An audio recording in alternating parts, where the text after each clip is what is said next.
This here is Captain Coons. He was in the POW camp with Daddy.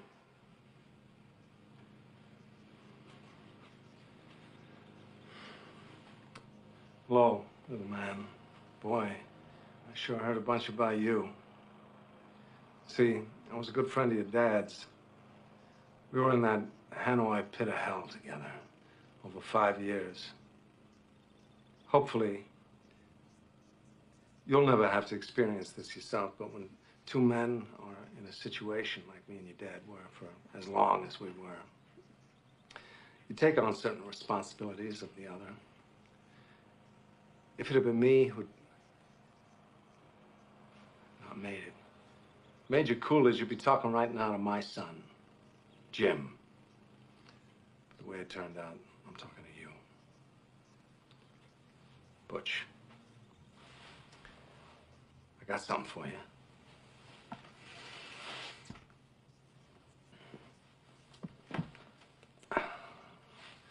This watch I got here was first purchased by your great-grandfather during the First World War. It was bought in a little general store in Knoxville, Tennessee. Made by the first company to make wristwatches. Up till then, people just carried pocket watches. It was bought by private doughboy Orion Coolidge on the day he set sail for Paris.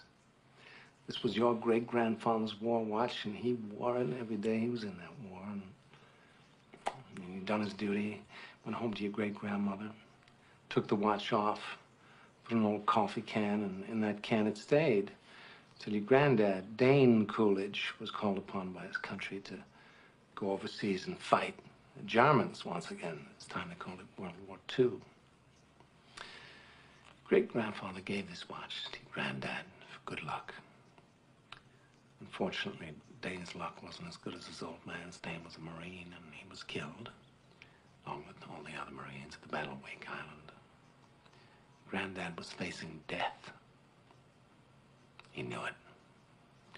None of those boys had any illusions about ever leaving that island alive, so 3 days before the Japanese took the island, your granddad asked a gunner on an Air Force transport named Wanaki, man he'd never met before in his life, to deliver to his infant son, who he'd never seen in the flesh, his gold watch.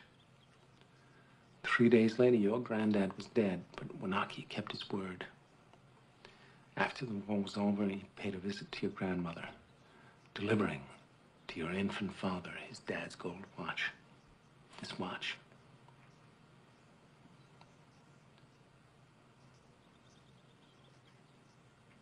This watch was on your daddy's wrist when he was shot down over Hanoi. He was captured, put in a Vietnamese prison camp. He knew that if the gooks ever saw the watch, it'd be confiscated, taken away. The way your dad looked at it, this watch was your birthright. You'd be damned if any slope's gonna put the greasy yellow hands on his boy's birthright, so he hid it. In one place he knew he could hide something, his ass. 5 long years he wore this watch, up his ass. Then he died of dysentery. Give me the watch. I hid this uncomfortable hunk of metal up my ass 2 years. Then, after 7 years, I was sent home to my family, and now, little man, I give the watch to you.